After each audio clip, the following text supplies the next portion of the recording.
Hi friends, welcome back to Bhagavatam series episode number 40. నా previous వీడియోలో దత్తాత్రేయుడు 25 జీవిత గురువుల గురించి వివరించారు. ఎవరికైనా ఇంట్రెస్ట్ ఉంటే ఆ వీడియోను కూడా చూడొచ్చు. ఈ వీడియోలో శ్రీకృష్ణుడు ఉద్ధవుడికి అష్టసిద్ధుల గురించి వివరించబోతున్నాడు. So let's get into the video. కృష్ణుడు తన ప్రియ మిత్రుడైన ఉద్ధవునితో నిరంతరం ధ్యానం చేస్తూ ఇంద్రియాలను, మనసును, ప్రాణాలని జయించి యోగికి ఎలాంటి సిద్ధులు లభిస్తాయో అది వివరించడం మొదలుపెట్టారు. మొదటిగా అనిమాసిద్ధి, ఇది శరీరాన్ని అనువంత చిన్నగా చేస్తుంది. రెండవది మహిమాసిద్ధి, దీని ద్వారా శరీరాన్ని ఎంతో పెద్దదిగా చేయవచ్చు. మూడవది లఘిమాసిద్ధి, దీనివల్ల అతి తేలికగా శరీరం మారిపోతుంది. నాలుగవది గరిమాసిద్ధి, దీనివల్ల శరీరం చాలా బరువుగా మారిపోతుంది. ఐదవది ప్రాప్తి సిద్ధి, దీని ద్వారా ఇతర జీవులు పొందే అనుభవాలతో సంబంధం పెట్టుకోవచ్చు.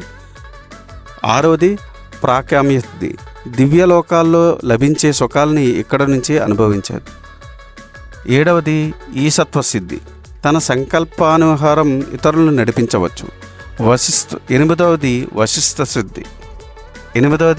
వశిత్వ సిద్ధి, విషయ సుఖాల మధ్య ఉంటూ కూడా వాటి మీద వ్యామోహం లేకుండా ఉండవచ్చు.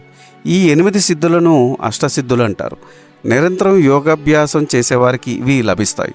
అయితే నిజమైన యోగి ఈ సిద్ధుల్ని లౌకికానికి కాకుండా కేవలం పరమాత్మను పొందటం కోసమే ఉపయోగిస్తారు.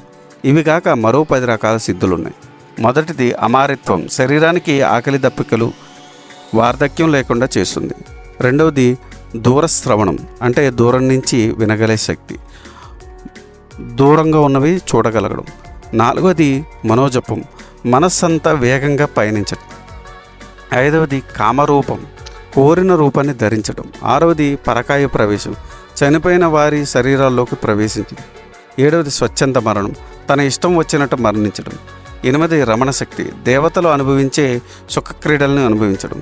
తొమ్మిదవది సంకల్ప సిద్ధి, తాను కోరుకున్న వాటిని పొందటం. 10వది అప్రతిహతగమనం, కోరిన చోటికి అడ్డు లేకుండా వెళ్ళగలగటం. ఈ 10 సిద్ధులు లౌకిక సిద్ధులుగా చెప్పచ్చు. వీటితో పాటు త్రికాల జ్ఞానం, అద్వంద్వం, వేడికి చలికి చలించకుండా ఉండటం, పరచిత్తాజ్ఞత, ఇతరు మనసులో విషయాలను గ్రహించటం. స్తంభవనం, నిప్పుతో నీటిలో కాలకుండా తడవకుండా ఉండటం.